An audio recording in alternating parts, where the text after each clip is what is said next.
Malaking palaisipan sa mga residente ng Barangay Pulang Lupa 2 kung paano at bakit sinapit ng pamilya ni na Mary Jean ang krimen. Kasi nung pag-uwi ko, tsaka ko nalaman na may pinatay na pala dyan sa kwarto. Nilak pa yung pintuan ng sa kwarto nila. Nung Sabado ng umaga, sabi ko pa sa kinakasama ko, sabi ko, parang amoy patay na daga, sabi ko. Nagulat po. Kasi hindi namin akalain na ganun. Tahimik eh. Ayon sa death certificate ni na MJ, Natalie at Oliver, lumalabas na blunt force trauma to the head o matinding palo sa ulo ang sanhi ng pagkamatay ng 3 biktima. Sa cause of death ay hard object ang sa ulo. Object used is a hardwood object, good lumber. Paano nga ba nila sinapit ang malagim na krimen? Tita, punta naman tayo sa mall sa Sabado. Ay, nako. Hindi. Pag yan, sinama niya yung pumaporma sa kanya, isumbong mo sa akin, ha? Makulit. Ikaw naman, ano pabili mo? Sapatos po. We.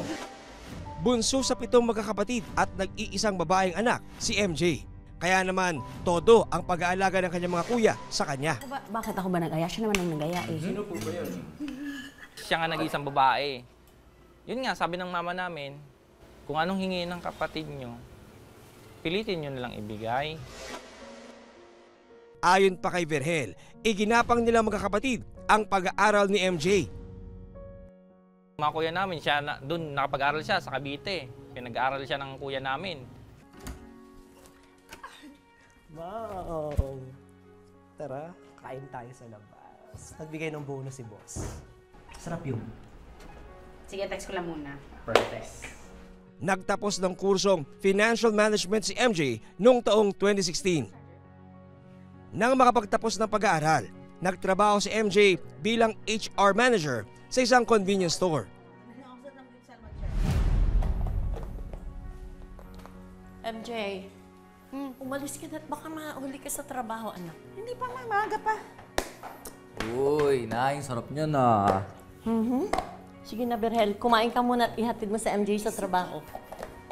Huwag na. Kuya, yung mga bata, ikaw na lang maghatid sa kanila. Eto, Oliver, baon mo. Ayon kay Verhel, bilang tulong sa kanilang pamilya, si MJ daw ang nag-alaga sa kanyang mga pamangkin. Tig-50 kayong titirin nyo, ha? Huwag niyo. Kwento ni Verhel, dalaga pa lang si MJ nang akuin ang pag-aalaga at pagpapalaki sa mga pamangkin na sina Natalie at Oliver. Kaya naman, ganoon na lamang ang pagiging malapit na mga bata sa kanilang tiyahin. Patanda ka na, Mary Jean. Sana alam mo ang bigat ng responsibilidad na pinasok mo. Ma, sorry. Taong 2019, laking gulat daw ng kanilang pamilya nang bigla na lamang may ipakilala sa kanila si MJ. Ang binata na si Vicente Rabanilla o mas kilala sa tawag na Vince. Yun lang talaga yung pinlakas loob na pinakilala sa pamilya namin. Ano ang magiging kapalaran ni MJ sa piling ni Vince? Sino nga ba ang nasa likod ng pagpatay sa kanila?